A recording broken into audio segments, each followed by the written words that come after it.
Hey everybody, it's Tripl-L here to talk about My Hero Academia chapter 401, and technically 400 because I didn't do it last week because I wasn't really feeling it, and I'm a little bit better this week. So, the chapters. Hey everyone, hope you're doing well. Starting with 400, you know how I am. Like when it's a battle chapter, there's not really a lot that I can really add to things. And on the All Might portion, a lot of it's been, justifying why All Might's still alive. It's just like, showing off more of the kids. The kids and their quirks have been the biggest barometer indicating, whether or not the fight's going to be ending. So, with chapter 400, you get Momos, you get Minetas, you get earphone jacks, you get Jiros, so you get a bunch of them in there, and at that point it really only leaves Bakugo's hero name and Izuku's hero name. Now I know for Izuku we have seen his quirks before, but we gotta keep Izuku kind of still up there in the air, because you can, especially with chapter 401, you can still very much have an Izuku inspired moment. The big question though with 401 is Bakugo, but we'll talk about that when we get there. In terms of 400, the biggest story thing that's worth talking about is really the situation at the beginning with Aoyama and Hagakure. So honestly, from the perspective of if this is a man rushing to get to the end, which I don't think he is, I still think Horikoshi is not in the final 10 chapters of Hero Academia. We are past 400, and I do believe that Hero Academia was always going to end above chapter 400, but before chapter 500. Anyway, in this situation, from the this is really odd. Just because it's like, why did you take time to do a few pages for these characters, right?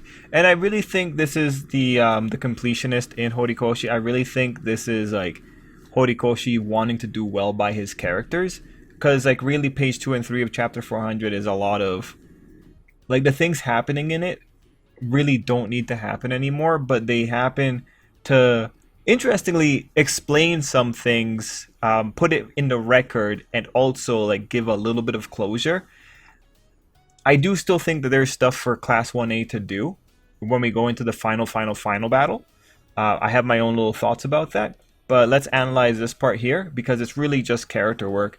So the first segment that is important is page 2. So Horikoshi is directly talking about what exactly caused this girl to become visible. Is it actually something that he's doing just to show readers this is her design, or is it legit? And as we find out, it's legit. Now what's interesting is that he gives us the reason. Now see, any other person does not need to give us the reason for this. Any other person does not need to do this, but this is Horikoshi, who he wants to get all his ideas out there. So what we have here is her trying to figure out what's going on, and the explanation that we're getting is, of course, let's see, facing down Doom must have made him go past his usual capacity, and that made my invisibility quirk bug out. So she's pretty much saying that she's never dealt with that much light being processed before, and because of that, it's pretty much weakened her invisibility powers. So this is pretty much, and Hagakure is an interesting case because Hagakure is not a mutation. Her quirk is not just a mutation. The initial labels that we started off with are extremely misleading, and they really probably only work in the first generation, second generation. But with quirk singularity and with quirks becoming more complex, things get weird. Hagakure has stopped. Well, she stopped being a mutation a long time ago, since the day that she was able to control light that was passing in between the space, in the space between her hands. And so, what's going on here is, we're pretty much going into the muscle fatigue metaphor. She used her quirk too much, and now it's tired, and now it can't do its automatic functions, which is what she's calling bugging out, right? It's actually really interesting that Horikoshi never actually sat down to very flatly say that the initial labels of mutant, transformation, and thingamajig just don't cover the mass or the more complex quirks. It's really interesting he never sat down to say that, but whatever. That's the phenomenon that's occurring there. So he's just dotting his I's and crossing his T's. Guys, this is what's going on with Hagakure. Anyone can see her now. Cool. Now, when it goes to Aoyama, I don't really care about him doing cleanup operations, but in the context of Hawk saying that there is still hope when he is thinking about one of the shelters, Aoyama going in and cleaning this place up and saving the allies might mean someone like Fat Gum gets to have one last thing in the final battle. I have my ideas about the giant mobs that are going to be coming in there to give everyone one last hurrah, but doesn't really matter. We know Aoyama's a good guy. The most important thing is, of course, she's saying your quirk went and involved. So the important thing to take away from that is that what Horikoshi is saying that, yo, Aoyama, even though you had an incompatible body, even though this isn't actually your quirk, you still have growth potential. Your transplant can actually still grow with you. That is now your quirk. You know how like people talk about, oh yeah, One for All became All Might's quirk. Yeah, no. Naval Laser is Aoyama's quirk. That's pretty much the idea that's going on in there. It's just showing that there is still room for Aoyama to grow, which like matches just with his general character and the fact that he's a kid, right? Alright, so friends, if we are at the end of Aoyama, this is his last closing note, which is pretty neat. He has a future ahead of him as long as they don't throw him in jail. Honestly, they shouldn't, because he's a victim. Like, they really shouldn't throw him into jail. His parents can actually probably go to jail instead. Anyway, those are the most important things for 400 that I saw, because like everything else we can talk about in 401. Also, did you guys like see the Jujukai chapter? Like, woo, man, the amount of people complaining. Wow, it was a great week for Jujukai. Anyway, we are going over into chapter 401. So 400 ends with Stain showing up. You know, there's a lot of jokes that I've made. Stain's quirk is not just this blood curdle, all right? It is also super smell to distinguish whose blood he's about to like lick, and probably super hearing to hear about maybe the blood running people's veins, because like we knew that he was listening in on Shoto and Ida, and the first page says that. I surmise the state of affairs from what the Burning One and Ingenium were saying. So that, Burned One. So that is great. He has superhuman senses to some degree. Like, props to him. Hero Academia, woo. But yeah, no. The first page is just explaining the author going, okay, like, why is Stain here? Got it. The second page is then saying, okay, how did Stain know that the blood that he licked was all for once? Because actually, I didn't even think about it. Like, yeah, how did he know that this random blood splatter was all for one and not bleed might over there, right?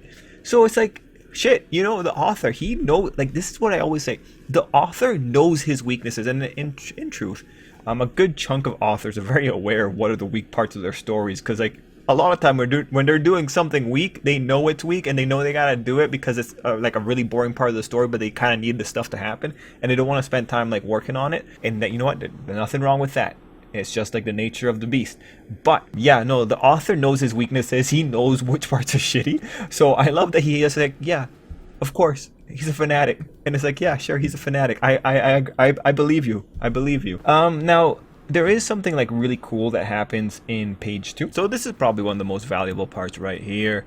I even went back to the original pages to see what he had said. And unfortunately, I think I closed them. So that's too bad.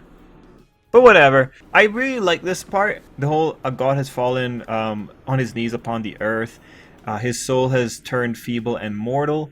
So what's really important here, because like at that point, All Might had actually interrupted him and saying like, yo, bro, you saw that? This line right here, and I think I'm showing it here. This is the most important part. Because like one problem with Stain is that he was in a lot of ways an idealist. And in a lot of ways, he denied heroes their humanity, because like he did not like he admonished them for acting out of anger. Like he saw Ida and he applied very strict standards to Ida, ignoring that he was still a kid, that he could grow. If you look at Stain's foundations, he's like very incorrect. But the important thing here is that specifically for All Might, if you have a divine soul who has turned weak, he has earned the right to continue living. So like Stain does not require All Might to come back. Like in Stain's mind, and this does make sense, All Might has served his time as a hero. Like it's okay for him to go and rest, is Stain's perspective on this. So that's amazing.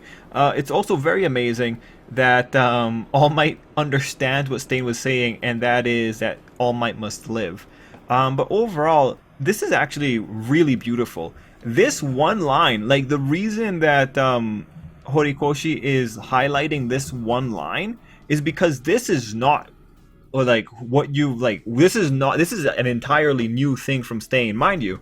It makes sense in the perspective of this particular person because he idolizes All Might, so it makes sense he would give All Might the like a pass for this. But this is great, especially cling desperately to life, like because usually with desperation there's a level of ugliness that is involved there. So he doesn't really care if All Might's gonna be there begging and looking like ugly as he's trying to like stay alive. Heck, man, like the guy probably sees All Might bleeding the way he does. He's thinking like, yeah, bro, you're my hero, bro. But bro, I really don't want you to die here. This is a really great moment for Stain. I hope that people understand the significance of this one line in conjunction with because you must live. And like, I really can't harp on this enough. He specifically says that All Might has the right. Now, when we're talking about people having rights, like in Stain's perspective, you really have to earn the right to do. You're not naturally given rights, and that's specifically something that you can pull away from his specific philosophy. All Might gained his right through a life of service. So again, really beautiful thing here, and Stain ultimately saying that you must live and like you don't need to die a hero here. It's actually very great. I really hope that people appreciate what happened here, but I don't know. Like the reason that the author puts a lot of emphasis on it is because this is showing a really kind part of Stain's philosophy. Again, like the philosophy is still warped around All Might, but it's still very kind. And again, very good. Okay, after this, we go into the sequences of All For One just being a dick. Okay, so All For One, being the biggest prick in the world, he realized that Stain was not riding. I was gonna say, okay, he was not on the All For One train. So he prepared specifically for Stain. I like that. I think it's cool. It's a little bit obsessive, but like at the same time, like props to you. He does forcible quirk activation. I had to talk with people about this, but if Bloodlet has like a somatic component, then it makes sense, because like if All For One can't move, maybe he can't activate Bloodlet by himself, because doing forcible quirk activation is like, all right. The thing is though, like if you're going to be doing forcible quirk activation and you can activate that without being able to move, then you can probably do all your other quirks too. So Stain's really lucky that he didn't get like chomped right then and there, although like he then gets chomped, so maybe not that lucky. Anyway, that was an interesting little detail. We then move into anti-gen swap, which is pretty much All For One saying like, bro, I'm gonna get rid of the effects because like the blood that you just tasted, I just changed it. Reverse Uno, what? So that's pretty much All For One's little trick there. Now, I found this one funny. It's because like he says, the secrets of my long rule was never leaving a trace of myself behind. And it's like, no, never leaving a trackable trace of you behind. I guess if we say trace, that's kind of implied there. But, I find that funny because like, with this whole anti-gen swap, the implication is, no, I do bleed all the time. So because I tend to bleed so much, I just change my blood type before I start bleeding. And that way no one can ever track me. So it's funny because you gotta like you gotta look at that line, you gotta be like, wait, you do leave traces. You're just kind of like, you're just changing the trace. So again, very good for All For One. Like the reason that you have to listen to my interpretation though, or actually objectively what he actually is saying, is because one of those two interpretations makes All For One seem a lot more of a mortal than he is. Like saying you never leave a trace behind is like, that's verging like, okay, you're pretty cool. Saying that you leave traces behind but you change the composition of it so that they can't track you back, that is significantly smarter. That is significantly more vulnerable and a little bit more down to earth. But of course, All For One's not down to earth, so he would use the really grand version of that. Anyway, no, that was good. Overall, I'm just kind of tired, so I felt a little bit bad for staying here. But it's like, I guess on paper, everything on paper makes sense. It's just like, oh my god, really? Like, come on, bruv. Anyway, we go into page 6. There was like a difference in the fan translation and the official translation. So in the fan translation, they had this line as like, it allowed him to cool down. But this part in the manga, in the official, says, draining my blood, put some pep back into my step. So like, this is still a little bit annoying because pep in my step is an idiom.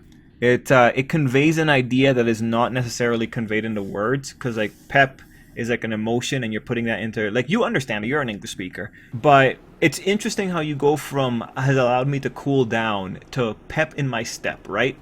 And that makes me think that there is some meaning in the original Japanese that is causing the official translation to use that, and most likely the fan translation to use the very literal version of what was in there.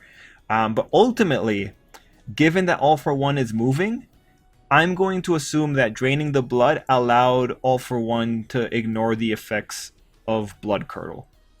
Because some people are saying that the cooldown had to do with letting him get control of his feelings from the Shigaraki influence, but I don't think that's true when you see the rest of the chapter. The man's still making the most gleeful faces. So I still think the Shigaraki influence is there. He's very vindictive. Anyway, Stain gets hit here. I was going to say something else, man. I was going to say something else about this whole segment. Oh yeah. We're also in a part where you gotta think about the whatever's going on here, because you have a man that's rewinding. This man just changed his blood type to ignore the effects of Stain, but 2 seconds later, rewind activates on him. So would he get rewound back to his original blood type?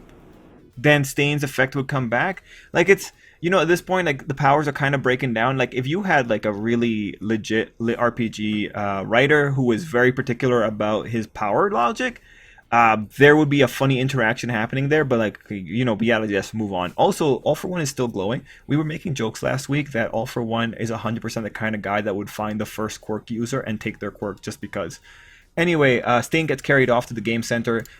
Stain gets blown through multiple buildings as well, but it's Hero Academia, so durability is the most common quirk. Now, All for One is like the most confusing guy. He says, I'm gonna take your blood curdle now. And I don't know, because like when I see it, it looks like he just blew Stain up.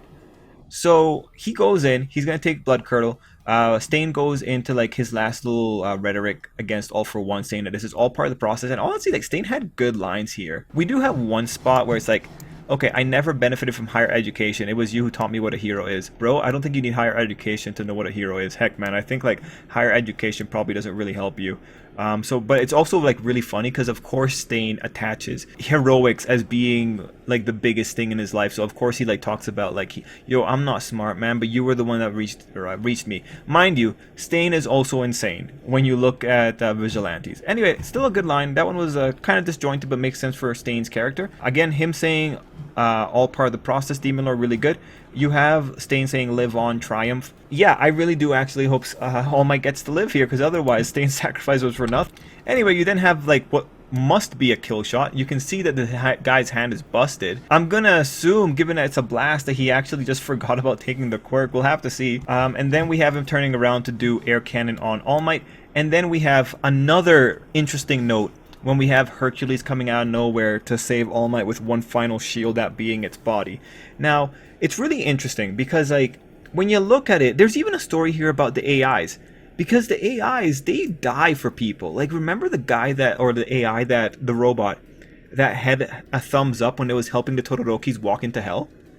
Right? When you think about it, like, the AIs, they go to their absolute limit. And like, these guys are still talking about like a machine can't be pushed to its limits. Like, bro, like, those things are hitting higher limits than most humans. So when you see moments like this is even counter to the whole rhetoric that they have about these machines not being able to do much. The reality is this machine got All Might very competitive with All for One. Like, who else is going to be taking this many hits, and who else is going to be turning All for One into so much of a child? Like, how many heroes were on All for One before, and the best they could do was get him to be a teenager, right? All Might by himself got a similar like age down going on with All for One here. Also, you see how All for One's smiling, man. Like, when you see him smiling like this is like just the thing that makes you think like, yeah, no, there's like, he has emotions right now. The man's smiling for real. He's having the time of his life. Alright, team, we have Hercules getting in the way. They get blasted, you must live on. Then you have All Might vision sequence. The vision sequence is interesting just because everyone's still telling him to still keep moving. I really do think those are his hallucinations, because I don't think that Nana would like actively tell him to like, I don't know if the Nana Vestige would actually tell him like, hey bro, you better keep going. But yeah, no, that sequence is good. We get to see, we pretty much get to see his pep talk. I do like the line of, this tale is still being written, you can do this. I'm just really interested to know if this is actually real Nana, but like, given that Night Eye is there, like, it's probably hallucinations, unless we're gonna say that ghosts are real.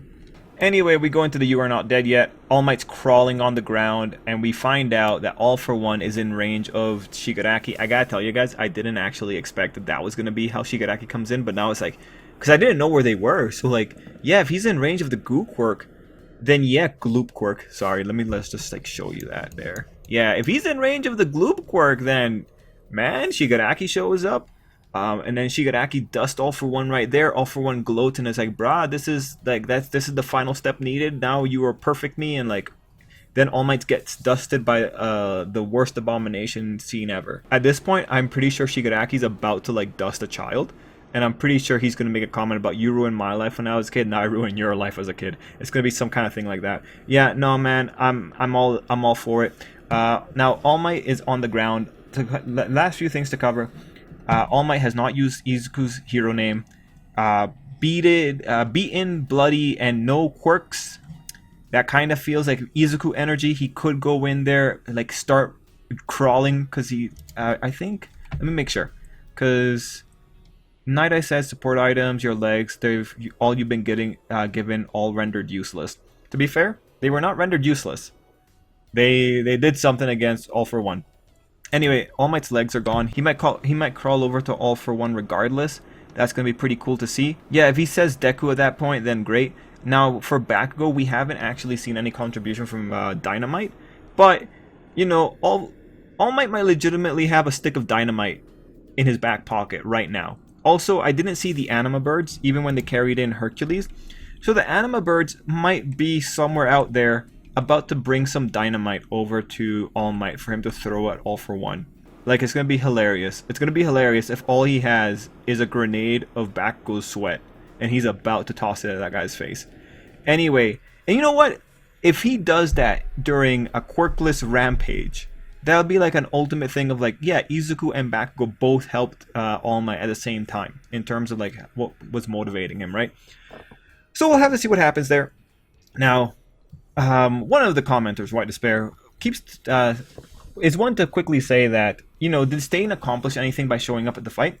I think he did. I think he ultimately distracted All For One from All Might. I don't know why All For One went after Stain with so much vigor when he could have just tossed him away and then finished off All Might, but the reality is Stain slowed All Might's death. Like, if All Might's gonna die, like, Stain pretty much just delayed the inevitable on that one. So I think that's what he ultimately contributed, and I think that was like the only way that the author was going to bring in Stain. I do like that he showed how ridiculous Stain is, because at the end of the day, like, the villains are jokes. I think the author really wants to make that clear with some of these people. They are jokes, and they're going to die like jokes. And like, Stain in this case, he died like a fanatic. And like, props to the author for showing him as the fanatic he was all the way till the end. Like, that takes a lot of balls, and like, one thing about the author, he's always been very willing to show these characters flaws. And that's not a very popular thing, but props to him. Anyway, guys, let me know what you thought down below, and till next time, I have to go do a stream. Have a great day.